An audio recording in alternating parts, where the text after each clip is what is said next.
عسلامة الناس الكل ومرحبا بكم في حلقة جديدة من بودكاست سندي. غبت عليكم شوية أما ما نسيتكمش، هاني رجعت لكم اليوم. وفي موضوع اليوم باش نحكيو على الإرهاق الذهني أو التعب الذهني، أو شنو الأسباب أو الحاجات اللي يخليونا نحسوا ديما بتعب مزمن، نحسوا رواحنا ديما فاشلين ديموتيفي، نقولوا احنا ما عندكش رغبة باش تقوم تتحرك تخدم، تقوم الصباح تعب، يعني اوترومون نقولوا ترقد تعب وتقوم تعب. دونك اليوم باش نحكيو على الأسباب ونحكيو على الحلول. هما لما حالا مش برشا أسباب، لكن سبب واحد أكيد كلكم تعرفوه، لكن اليوم أنا باش نوضحه. تعرفوا شنو أكثر حاجة تعبت الناس اليوم؟ ما هوش التعب الجسدي، لا، التعب الذهني. المخ ما عادش يرتاح، كل دقيقة إشعار نوتيفيكاسيون، يعني كل دقيقة معلومة، كل دقيقة صوت وصورة، تحس روحك ديما مشغول، لكن في الحقيقة ماكش قاعد تنجز في حتى شيء حقيقي على أرض الواقع. يعني تفكر تبدأ حاجة، لكن بعد دقيقتين شنو تعمل؟ تفتح تطبيق آخر. كلنا نعملوها الحاجة هذه، نقول أنا أي باش نبدأ نخدم توا، أي باش نبدأ نكتب حاجة جديدة، بودكاست جديد، باش نجاوب على ميل أو مساج مهم. لكن شنو نعملو؟ أول حاجة نشدو التليفون، أي برا نعمل طلع على الانستغرام، برا نعمل طلع على الفيسبوك، برا نشوف مساجات الأصدقاء، يكونش واحد بعث لي مساج وأنا مفقتش بيه. يعني في الآخر نفتحو تطبيق قبل ما نعملو الحاجة اللي المفروض باش نعملوها، وبعدها تتفرج في فيديوهات، وبعدها تقول شنو كنت نعمل أنا، شنو كنت باش نعمل أنا كي شديت التليفون، ولا كي قعدت قدام البيسي، ولا كي شديت ورقة وستيلو، ولا كي دخلت حتى البيت هذي للغرفة هذي، شنو كنت باش نعمل أنا. هكيكا أنا ساعات تصير لي ندخل الغرفة وننسى شنو كنت باش نعمل، شنو باش نهزم الغرفة هذيك، شنو باش نعمل بالضبط. علاش؟ على خاطر يبدا التليفون في يدي، على خاطر كي ندخل الغرفة هذيك ما نقومش بالحاجة اللي المفروض أنا نعملها، لا، نحل تطبيق قبلها، نحل أي أبليكاسيون معناها متاع السوشيال ميديا. تحس روحك ماكش حاضر، يعني حاضر وماكش حاضر، جسدك هوني أما بالك في ألف بلاصة، ومخك يبدأ في ألف بلاصة. العقل مع الأسف ما ينجمش يعيش في الفوضى. الفوضى تستهلك طاقته، ونعرفوا كي المخ يولي ما عادش عنده طاقة، ما عادش نعرفوا نعملوا حتى شيء، لا نفكروا بصحيح، لا نعرفوا نتصرفوا بصحيح، لا ردات فعلنا تكون صحيحة وفي بلاصتها، ولا نعملوا حتى شيء بصحيح. وكل مرة تسمح لنفسك تفتح 10 تطبيقات في نفس الدقيقة، كل مرة تسكرولي بأصبعك أو تمرر الإبهام، يعني تبدأ طالع هابط على شاشة الهاتف على السوشيال ميديا مثلا بلا هدف، انت في الحقيقة قاعدة تبرمج في مخك على التشتت. وخاصة وانا قلتها في راديو كاب اف ام في آخر انترفونسيون تليفونيك، قلت اللي الفيديوهات القصيرة راهي أكبر آفة وخطر كبير برشا على الدماغ. علاش؟ تخيلوا كل فيديو يتراوح بين 5 ثواني و30 ثانية، هذا بالكثير، يعني في 10 دقائق شوفوا قديه من فيديو تتفرجوه، وفي كل فيديو يعطيك إحساس مختلف.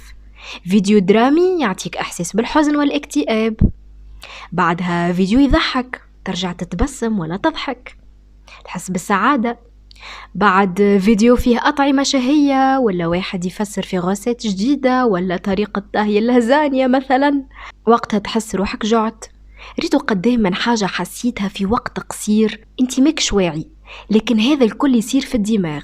شوفوا قديه عملتوا ضغط على الدماغ أو على المخ في وقت قصير باش يفرز هرمونات الحزن، من بعد هرمونات السعادة، ومن بعد فكرتوا في الماكلة، واللي هو لازم يشوف كان المعدة فارغة يبعث لها إشارة باش هي ترجع له إشارة أخرى وتقول له أنا فارغة. نجموا نبعثوا إحساس الجوع للشخص هذا ويتفعل إحساس الجوع عندك، وهذا الكل شكون مسؤول عليه؟ الدماغ طبعا بالتعاون مع الجهاز العصبي. نتيجة هذا شنو؟ النتيجة هو لأنه أول حاجة ما عادش عندك صبر لحتى حاجة، على خاطر الفيديوهات القصيرة برمجت مخك على أنه كل حاجة لازم تصير في وقت قصير. كان تحط فيلم مدته ساعتين مثلا وتتفرج فيه، تو تحس روحك قلقت وتشد تليفونك في وسط الفيلم، ما تقصش على الفيلم ولا ممكن ياسر تعمل حتى بوز باش تشوف تليفونك. هذا كان ما قصيتش على الفيلم أصلا، ولا تخليه يخدم فقط باش تشوف النهاية، يعني كوريوزيتي، تقول ما نحبش نقص عليه خليني نكمل النهاية ونشوف شنو صار، وتقعد شدت تليفونك تحل السوشيال ميديا، تسكرولي طالع هابط. وهذه مشكلة كبيرة. كان احنا ما عادش نجمو نصبروا باش نتفرجوا في فيلم المدة ساعتين او ساعة ونص ومن غير ما نشدوا تليفوننا. الحاجة الثانية اللي باش تصير في دماغك وفي جهازك العصبي هي انه احاسيسك ما عادش تكون حقيقية. معناها الفرحة ما عادش تحسها بالحق، وحاجة المفروض لطف عليكم يعني تحزن عليها ولا تتقلق تولي ما عادش تتحرك لك حتى شعرة، وفي المقابل باش تولي تحس روحك ديما على أعصابك وكأنه جسمك في حالة تأهب لحرب أو لمعركة. على خاطر قلت لكم هذا الكل نتيجة البرمجة الخاطئة، برمجة التشتت اللي انتم تعملوا فيها للدماغ ولجهازكم العصبي، الجهاز العصبي.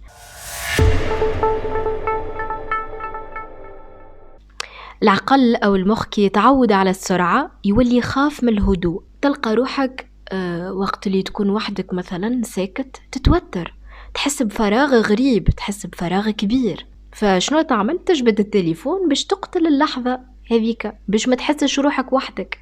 يعني توا الوحدة ما عادش نحسوها لحظات من الهدوء لتنقية الدماغ من التشتت لا الوحدة توا وليت تخوفنا، على خاطر تلمو احنا استنسنا بالسوشيال ميديا اللي احنا كي نحلوا الفيسبوك ونجاوبوا على مساجات والانستغرام نتفرجوا في الناس فيديوهات، تحس روحك بيان اكومبانيي، تحس روحك بيان انتوغي باشخاص، لكن فعليا انت في الغرفة هذيك تكون وحدك. لكن تلمو تحس روحك بيان انتوغي، مخك في باله اللي انت عايش في الموند فيرتوال، عايش في العالم الافتراضي هذاك. فدوب ما ترجع للعالم الحقيقي، يعني العالم متاعنا من غير سوشيال ميديا، تحس بالفراغ، تحس الهدوء ذاك يخوف. في الحقيقة انت ماكش قاعد تقتل الفراغ، انت قتلت تركيزك. نعاود نقولكم برمجت مخك على التشتت وعلى العيش في العالم الافتراضي.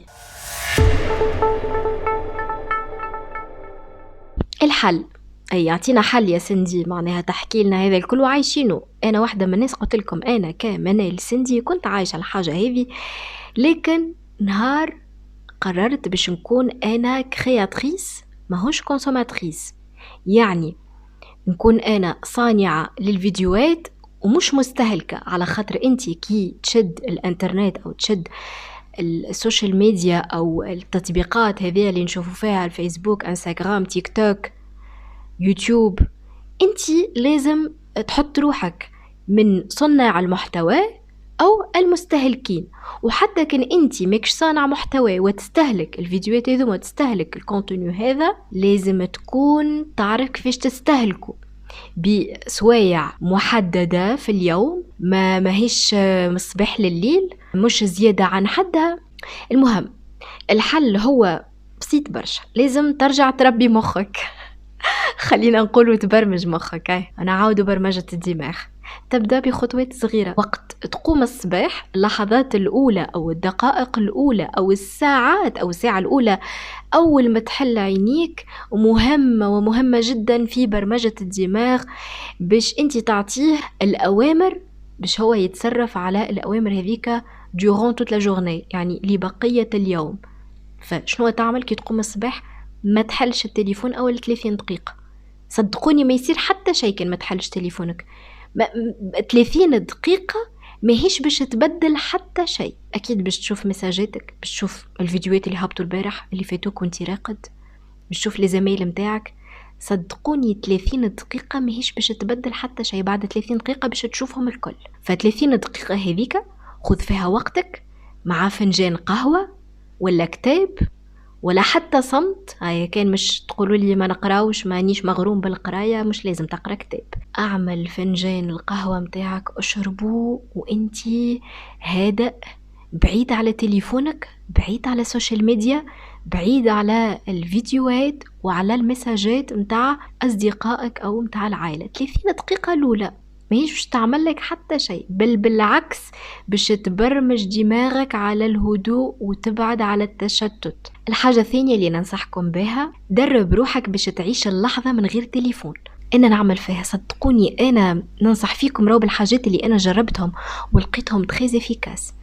انا قبل كنت كي نخرج مع صديق او صديقه او مع اختي، حتى باش نشربوا قهوه ولا باش ناكلوا حاجه، يبدا التليفون في يدي. لا، توا اي شخص نخرج معاه باش نعدي معاه وقت، تليفوني ما يخرج من الساك. كونش كي نوقظ يعني وانا باش نهز ويكون تليفون مهم زاده، من عند بابا، من عند اختي، من عند صديق مهم، يعني متاكده اللي الشخص هذاك مش باش يحكي في تفاهات ولا يحكي لي اي حاجه. دونك تعودوا، وقت تقرا، وقت تاكل، وقت ترتاح.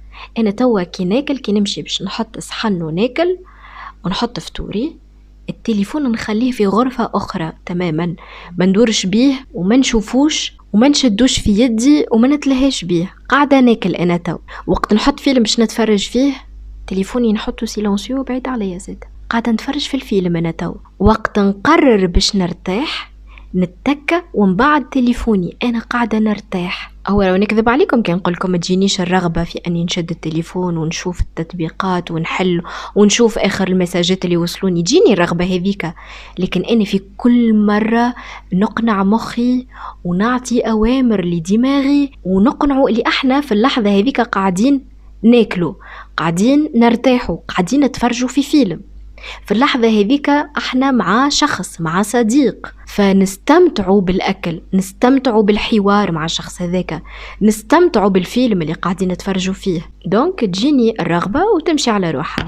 خاطر المشكلة اليوم ان نحاولوا نعملوا كل شيء مع بعضه وفي النهاية ما نكملوش حتى حاجة، على خاطر تليفوناتنا ديما في دينا، والتليفون يعمل التشتت الذهني. نزيدكم زيادة، انا شخصيا جربت حاجة بسيطة، نكتب في ورقة كل صباح شنو هو الحاجة الوحيدة اللي نحب ننجزها اليوم، مش 10 حاجات، مش 3، واحدة أكهو، وتكون الأهم طبعا، يعني أهم حاجة في يومي اليوم نكتبها وحدها.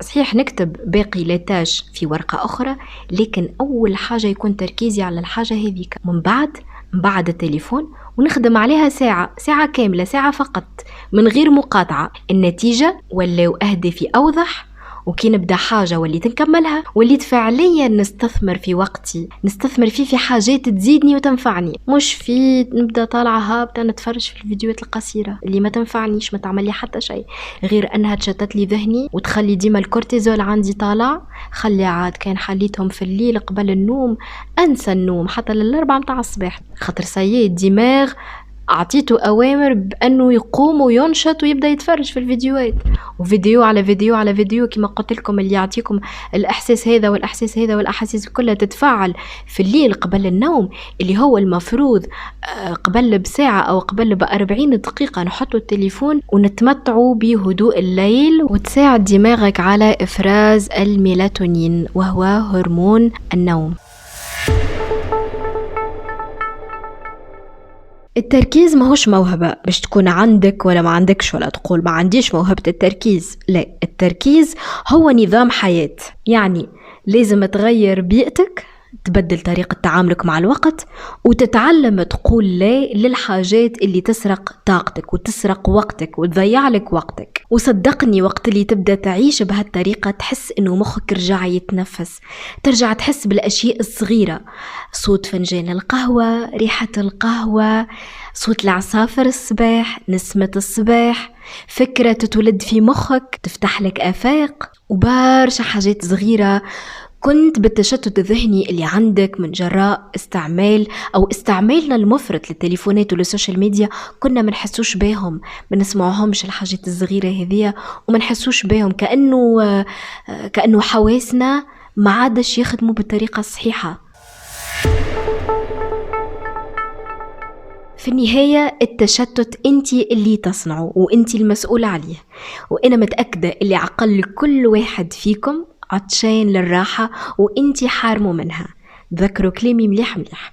والراحة ما تجيش من النوم، راه يقولك انا تو نرقد نرتاح، لا، النوم صحيح يعطي راحة للجسد، لكن هوني نحكيو على التعب الذهني وراحة المخ، راحة الدماغ، الذهن. فما تجيش من النوم، تجي من الهدوء الداخلي اللي انت توفره لروحك. كما حكينا، تحاول ما تتأثرش بأي موقف، بأي كلمة، وتبعد على السوشيال ميديا كما حكينا، خاصة تبعد على السوشيال ميديا وعلى الفيديوهات القصيرة اللي قاعدين نستهلكوا فيهم ونكونسوميو فيهم بإفراط شديد. نبعدوا على الحاجات هذوما اللي يسرقوا فعلا طاقتنا قدر الإمكان، وتاخوا قرار أنك تعيش الحاضر بدل ما تستهلكوا وتضيعوا.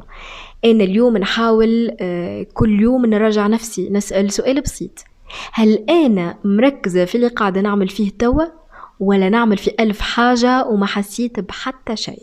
في كل مرة نجيبش نعمل حاجة نسأل روحي السؤال هذا، وهكيكا نرجع الوعي لدماغي والعقلي والمخي باش يركز مع الحاجة اللي أنا قاعدة نعمل فيها في الوقت هذاك. يمكن الجواب يبدأ بسيط، لكن هو الفرق بين حياة مليانة وحياة فارغة. وصلنا لنهاية حلقتنا، وإن شاء الله تكون الحلقة عجبتكم، إن شاء الله تكون كانت خفيفة على قلوبكم. ما تنسيوش باش تبعثوا لي المواضيع اللي تحبوا نحكيو فيهم، سواء تخليوا لي في تعليق ولا تبعثوا لي على الانستغرام، على خاطر انا المواضيع اللي قاعده نحكي لكم فيهم باللي بودكاست راهو نتيجه او سويت الميساج اللي انا قاعده اتلقى فيهم الفولورز معناها على الانستغرام او على الفيسبوك. فاللي عنده موضوع يحب نحكيو فيه يخلي لي مساج ولا تعليق كما قلت لكم تحت الفيديو هذا او تحت اي بودكاست من البودكاست متاعي على قناه اليوتيوب. نحبكم برشا ونبوسكم برشا وشكرا.